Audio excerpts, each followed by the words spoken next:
Olá, pessoal. Mais uma aula de filosofia. Colégio Estadual Delmiro de Miranda Brito, componente curricular filosofia, professora Margarida Cibaldo.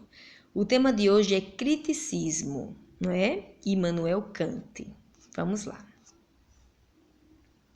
Immanuel Kant é conhecido como o maior filósofo do iluminismo, não é? Ele viveu entre os anos de 1724 e morreu em 1804. E criticismo é a sua grande contribuição, aliás, uma das mais importantes contribuições, não é? E vamos estudar bem mais detalhado agora. Antes, nós vamos lembrar o que diz a corrente filosófica racionalismo e a corrente filosófica empirismo, não é? O racionalismo considera a razão o fundamento básico do conhecimento humano. Já o empirismo, ele centra nos sentidos e na experiência, né? No processo de conhecimento. Então, racionalismo, razão, empirismo, experiência, não é? Então, Immanuel Kant, ele percebeu que precisávamos fazer uma crítica a partir de perguntas como: que condições é necessário para o conhecimento humano? Ou é possível o conhecimento humano? Então, dessa crítica surgiu o criticismo. Vamos entender. Então, para Kant, tanto o racionalismo quanto o empirismo tinham suas verdades. Porém, nenhuma das duas correntes podia ser admitida sem ressalva ou podia ser absolutizada, tá? Então, o que é que ele achou?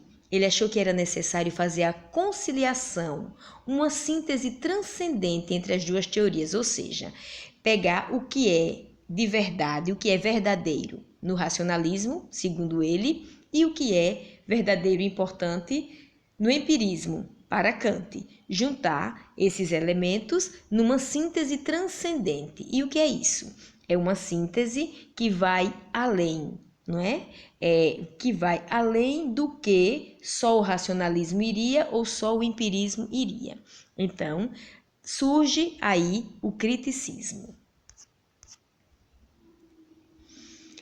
Kant se volta para os componentes do processo de conhecer, não é? São dois os componentes, o sujeito e o objeto. E o conhecimento resulta da relação entre o sujeito que aprende e o objeto que é aprendido.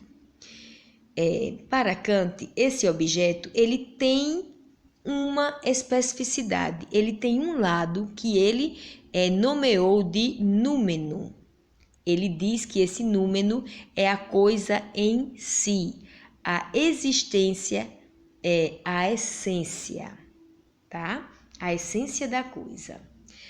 Aí ele diz também que nós nunca podemos alcançar esse númeno. O que chega para a gente, não é? Não é a essência. Ele diz que nunca podemos descobrir a essência das coisas, a realidade tal como ela é em si mesma. A única coisa que a gente consegue alcançar é o fenômeno, tá? Apenas os fenômenos, ou seja, a realidade tal como aparece para nós, tal como se revela para a minha consciência. Aí, nessa imagem, nós temos uma árvore, que é a coisa em si, que ele chama de númeno, que é a essência, mas o que eu trago, o que aparece para a minha consciência, é apenas o fenômeno. Fenômenos são como as coisas se manifestam para uma consciência. Então, aí, nesse momento, Kant, ele afirma que a teoria dele vai trazer uma revolução, tal qual a Revolução Copernicana. E que revolução foi essa? Antes de Copérnico, existia a teoria geocêntrica, é aquela que dizia que a Terra era o centro do universo. Depois de Copérnico e seus estudos, não é? Ele revelou que, na verdade, o centro do universo era o Sol, heliocentrismo, tá? E aí, realmente, essa descoberta gerou uma grande revolução. Da mesma forma, não é? Kant Assim como Copérnico, que mudou o centro do universo, transplantando da Terra para o Sol, o Kant ele também modificou o centro da filosofia, não é? De uma perspectiva realista centrada no objeto para uma perspectiva idealista centrada no sujeito. Realista, objeto. O que é o objeto? Qual a matéria desse objeto? Não é? Para a ideia que o sujeito faz desse objeto. Então, deixou de ser realista e passou a ser idealista.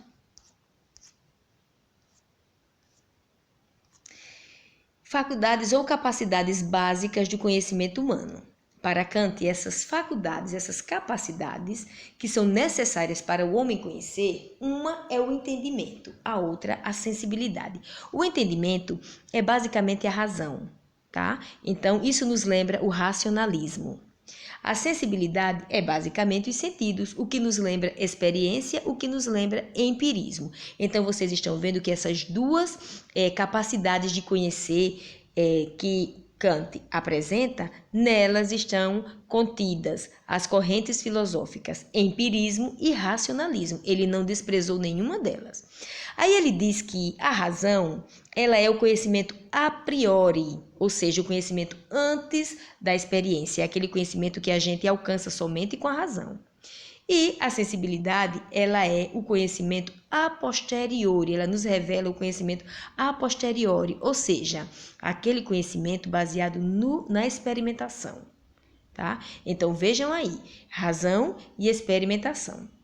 Então, trazendo aí o racionalismo e o empirismo. Vamos analisar essa figura aí. Esse emaranhado na mente do primeiro sujeito, aliás, são os mesmos sujeitos em estágios diferentes. No primeiro momento, ele captou, através de seus sentidos, dados do exterior. E esses dados chegam de forma desalinhadas. E a nossa mente já tem uma estrutura que é capaz de pegar esses dados que a gente colhe do exterior e organizar, tá? E assim nos levar ao conhecimento. Então, vamos falar um pouco de juízo analítico. Juízo analítico é aquele juízo que, por exemplo, nós temos um sujeito e esse sujeito já carrega todo o conhecimento que encontramos no predicado. Porque quando a gente diz alguma coisa do sujeito, isso é o predicado, tá? O sujeito é de quem se fala e o predicado é aquilo que a gente fala do sujeito. Por exemplo, quando eu digo um triângulo tem 3 lados, o sujeito é triângulo. Tem 3 lados é o que eu falo dele. Quando o que eu falo dele já está contido no triângulo, porque para ser triângulo tem que ter 3 lados, esse tem 3 lados não acrescentou nada ao sujeito, então isso é um juízo analítico, é um juízo anterior à experiência, é um juízo que requer apenas a razão. Quando eu digo assim, quando eu digo que um predicado acrescenta ao sujeito algo novo, eu digo que esse juízo é sintético. Por exemplo, aqui tem várias figuras, vários polígonos. Poli quer dizer muito, muitos lados. São figuras que têm muitos lados. Então, qualquer uma dessas aí é um polígono. Mas quando eu digo assim, esse polígono é um triângulo, eu estou falando especificamente de um polígono, que tem 3 lados, portanto é um triângulo. Mas poderia ser qualquer outro. Então, aí acrescentou uma informação nova ao sujeito polígono. Estou dizendo que ele tem 3 lados, portanto, ele é um triângulo. É algo novo. Então, é um juízo sintético. Podemos afirmar que os juízos analíticos são a priori, anterior à experiência, e os juízos sintéticos são a posteriori, ou seja, depois da experiência. Então, qual é a grande sacada de Kant? Ele primeiro pergunta, juízos sintéticos, aqueles que acrescentam algo novo,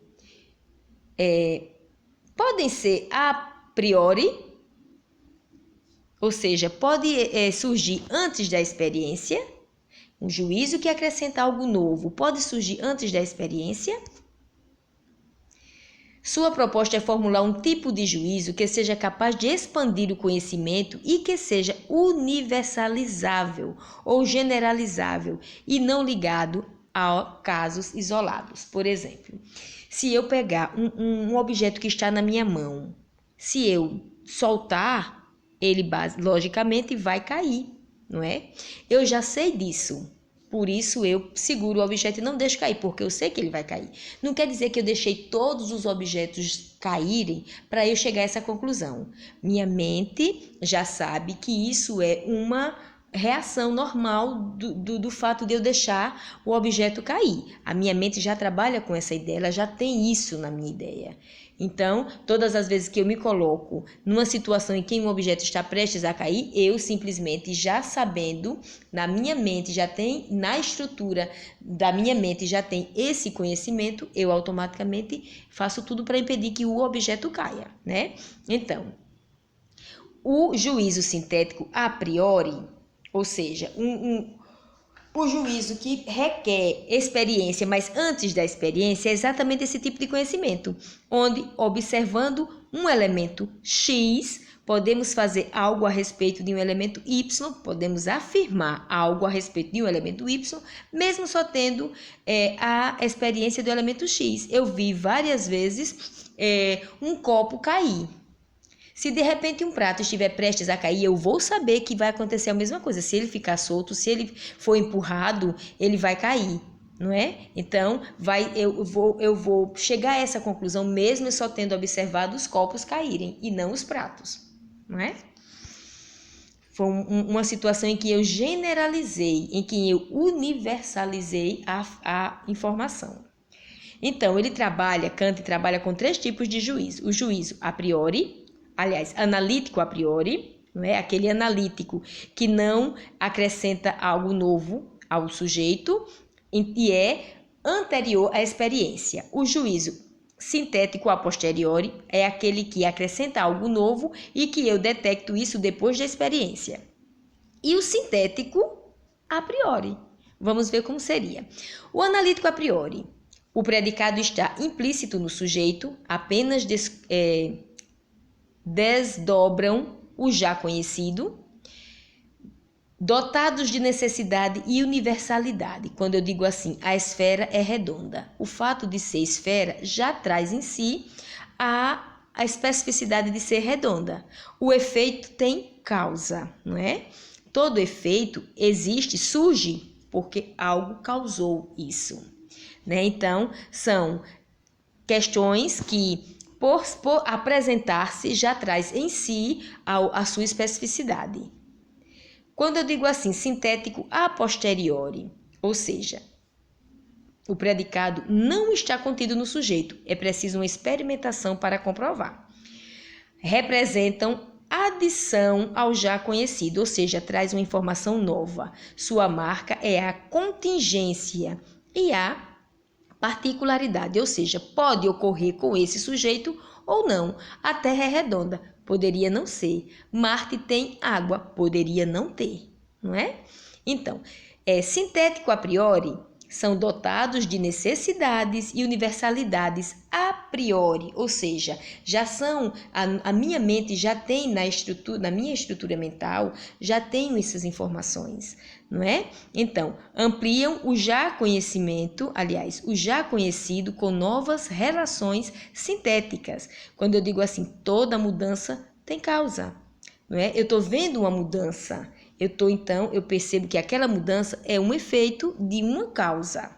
Quando eu digo assim, 7 mais 5 é igual a 12, eu percebi que eu juntei 7 mais 5, eu juntei e deu 12. Em uma outra situação que eu estiver, por exemplo, 8 mais 3, aí eu vou saber, a minha mente já sabe que naquele momento é o momento de juntar. Então, eu já tenho isso na minha mente, na minha estrutura mental, não é que é a priori. E aí eu vou usar essa informação para chegar ao novo total, não é? A linha reta é a menor distância entre 2 pontos. Isso também a minha mente já abstrai essa informação em outras situações, não é? Então é isso, pessoal. Essa é a grande contribuição de Kant, é o criticismo. É uma teoria de pensamento que traz informações, traz, digamos assim, características do empirismo, tá? Que é a sensibilidade, não é? Que são juízos a posteriori, depois da experiência, associado ao entendimento, que é o uso da razão, não é? Os conhecimentos a priori. E aí, a partir daí, o sujeito que é o conhecedor, não é? O sujeito que é aquele que busca o conhecimento, tem condições de apropriar-se do objeto que ele está em processo de conhecer. Então, ficamos por aqui e até a próxima.